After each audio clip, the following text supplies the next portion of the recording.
Hare Krishna, Yasodananda Prabhu, Visvakarma Prabhu. We'd like to welcome you again to the program. Today we'll be discussing an important letter by Srila Prabhupada to Rupanuga Prabhu in regards to why not to associate with the Gaudiya Math. Vishwakarma Prabhu, go ahead. Thank you very much, Dr. Ron. All glories to Srila Prabhupada. Jai. I feel very fortunate to be able to do this show with you and my godbrother Yasodananda Prabhu, because our goal is to explain the truth according to the way Prabhupada wanted his mission to be continued after his departure. So these letters that he sent to all of our godbrothers give us deep insight into the practical way that we should conduct ourselves, not only during his presence, but more importantly, after his demise on November 14th, 1977. So this is part of what we call the Vani incarnation of our spiritual master. The Vani incarnation is very valuable for the disciples of the Guru. In fact, it's considered to be more important than the Vapu, the personal association of the spiritual master. And somehow or other, a lot of godbrothers and new people don't really appreciate the significance of that statement. And he reasons ill who thinks that Vaishnavas die. They live on in sound. So Prabhupada is living on in his sound vibration.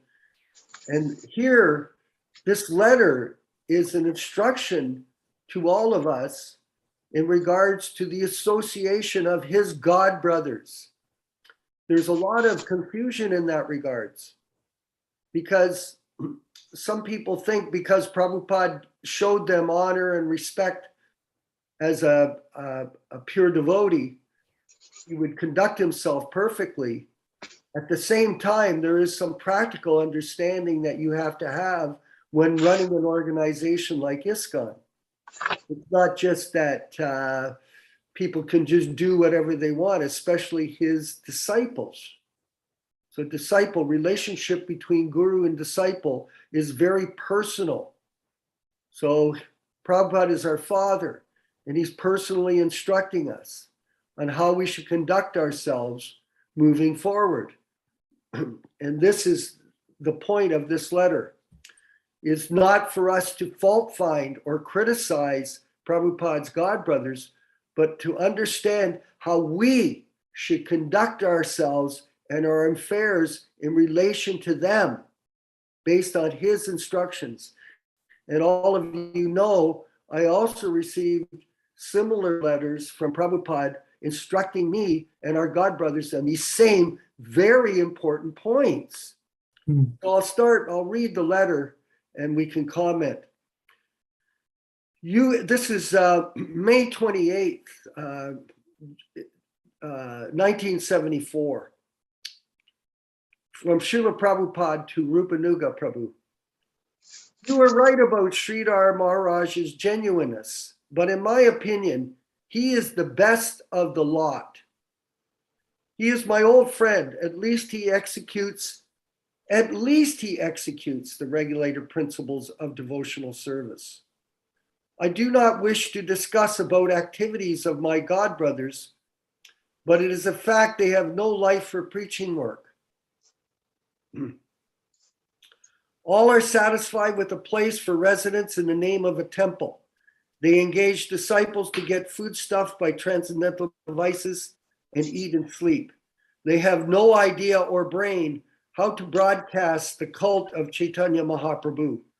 My Guru Maharaj used to lament many times for this reason, and he thought if one man at least could understand the principle of preaching, then his mission would achieve success. In the latter days of my Guru Maharaj, he was very disgusted. Actually, he left this world earlier.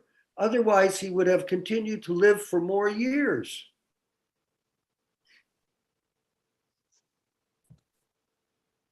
Still, he requested his disciples to form a strong governing body for preaching the cult of Chaitanya Mahaprabhu. He never recommended anyone to be Acharya of the Gaudiya Math. But Sridhar Maharaj is responsible for disobeying this order of Guru Maharaj, and he and others who are already dead unnecessarily thought that there must be one Acharya.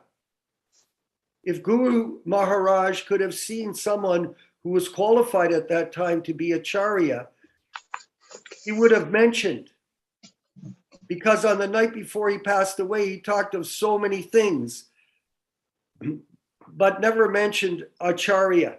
His idea was Acharya was not to be nominated amongst the governing body.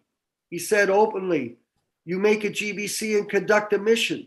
So his idea was amongst the members of GBC who would come out successful and self-effulgent, Acharya would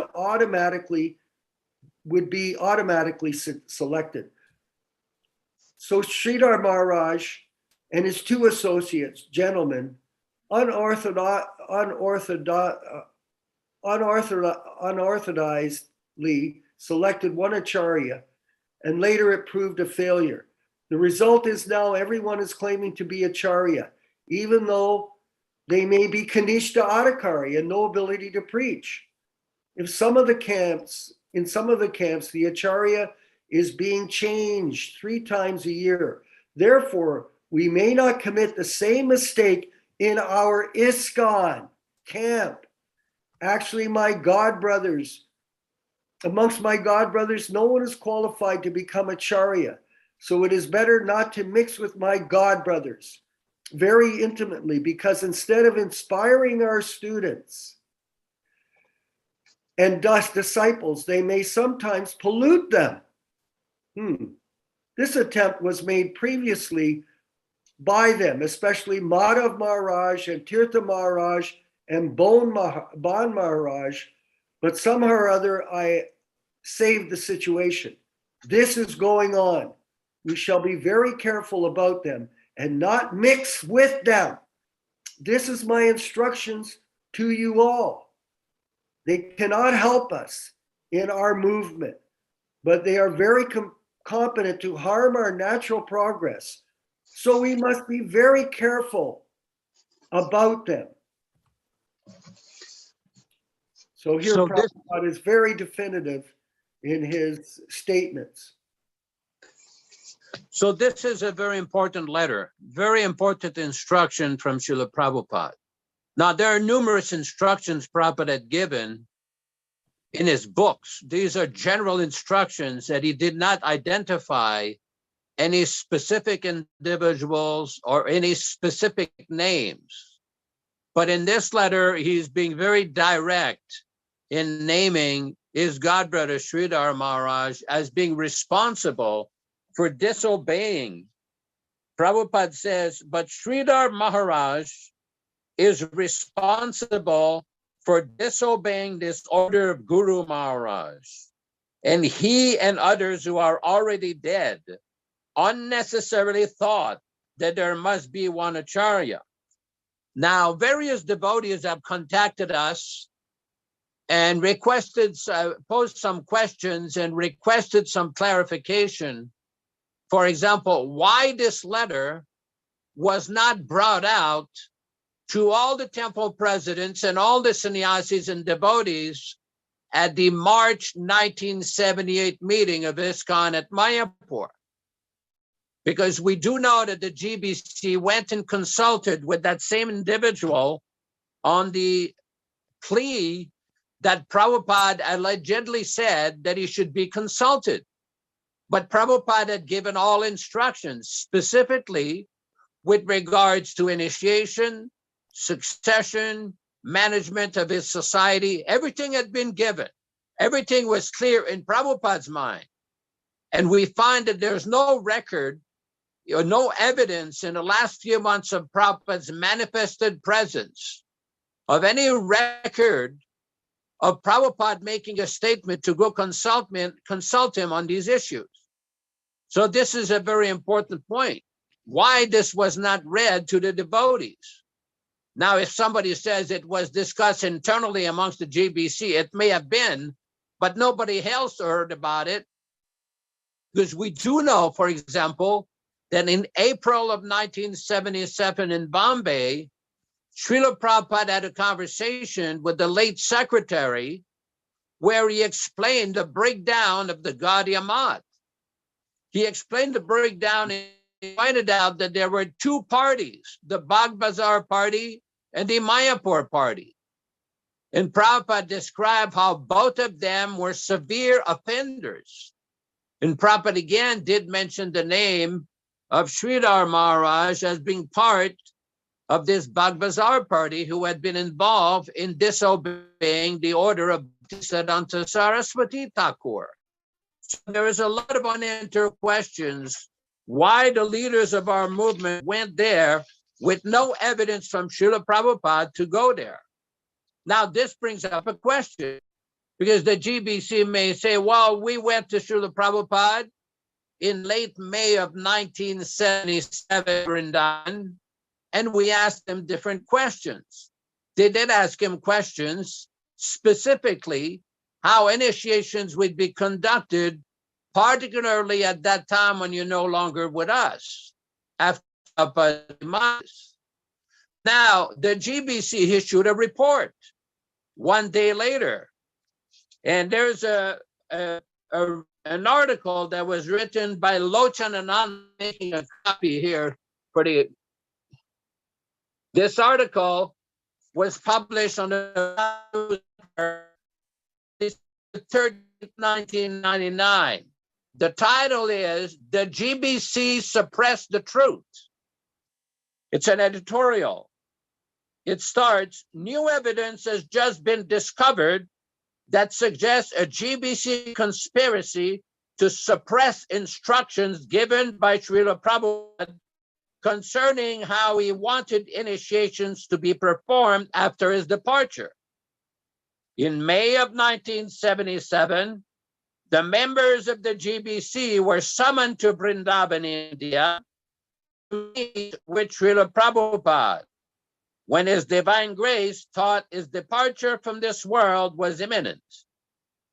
His Divine Grace revealed to a committee of GBC members that he was going to recommend some of his disciples to act as officiating acharyas to perform first and second initiations when he would be no longer with us.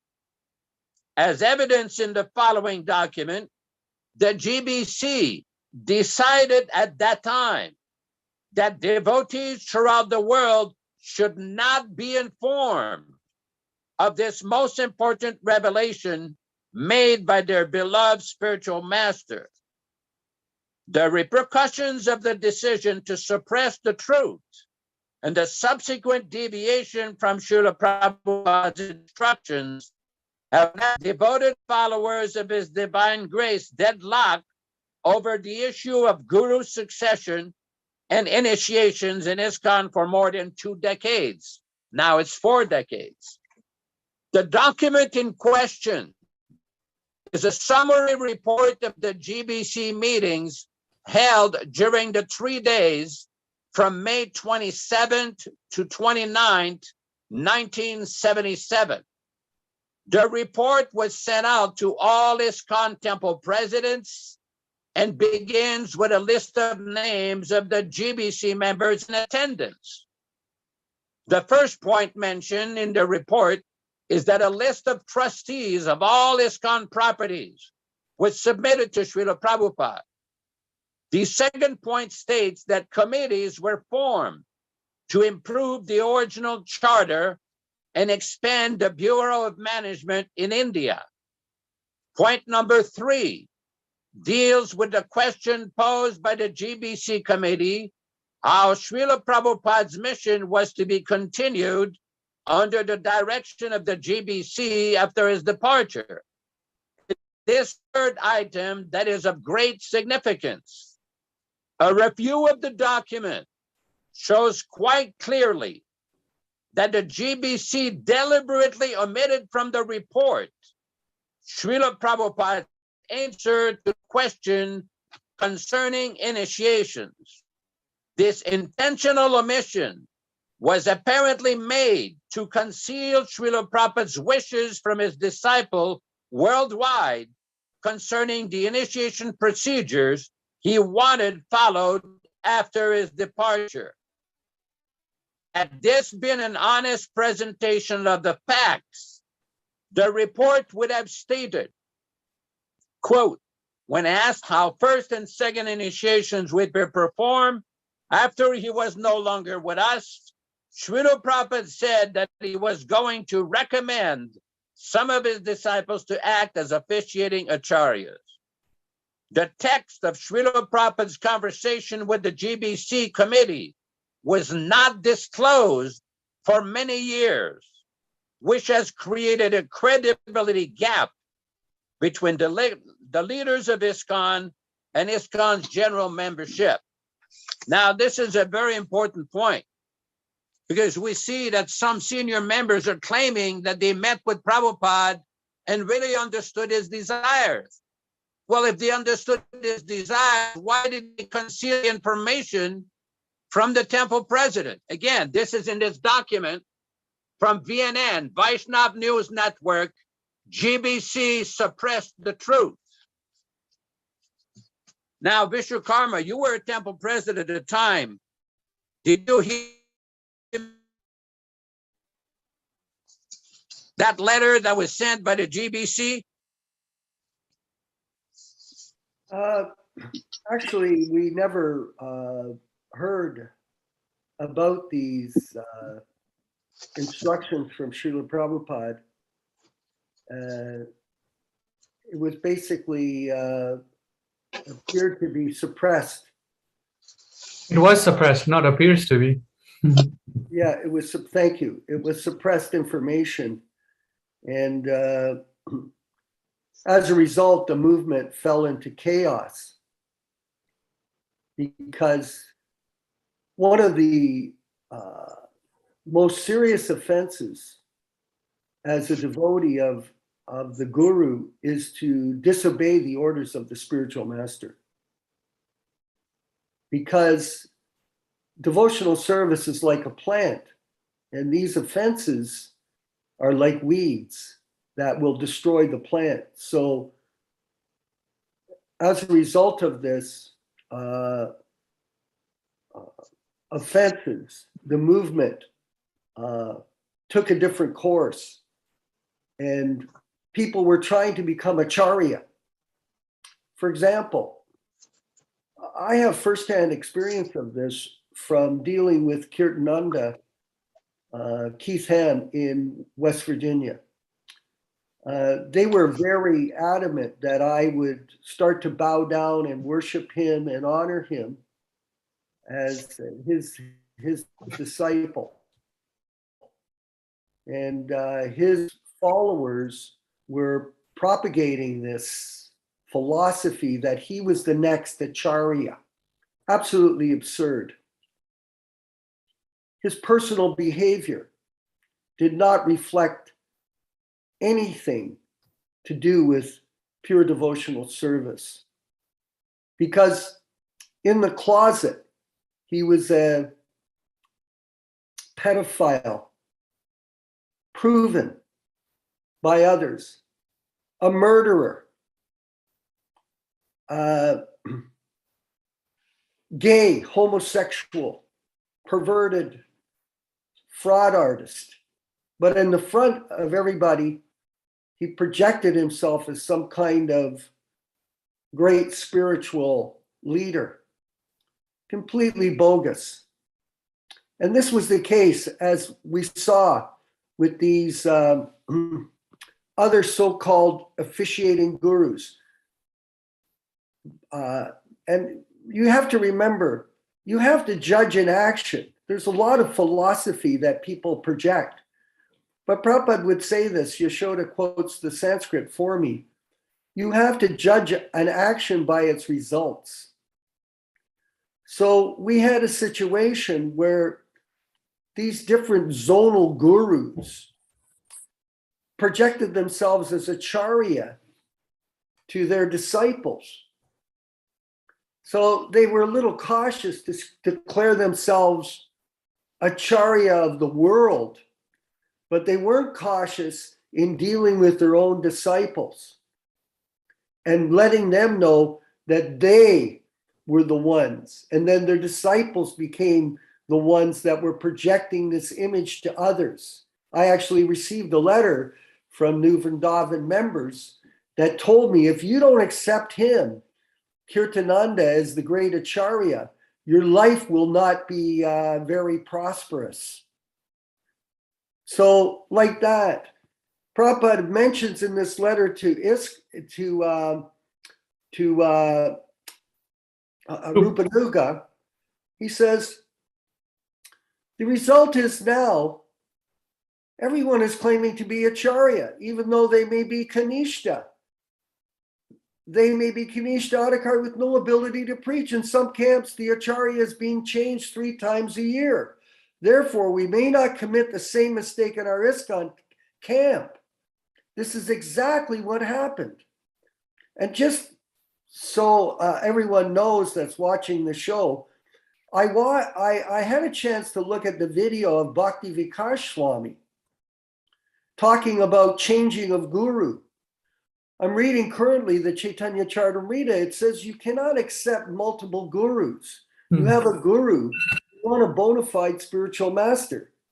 Prabhupada's the bona fide spiritual master. Bhakti Vikas says, well, if you don't like me as a spiritual master, just give me up and go choose another one. Like picking up candy in the candy shop. Oh, I don't like this candy, I'll take that candy. This kind of whimsical behavior and mental speculation by these people has destroyed Prabhupada's mission. Okay, Prabhus, we're running out of time, so we'll continue our discussion in the next part 2 of this video, Prabhu. Hare Krishna. Hari Bol, thank you.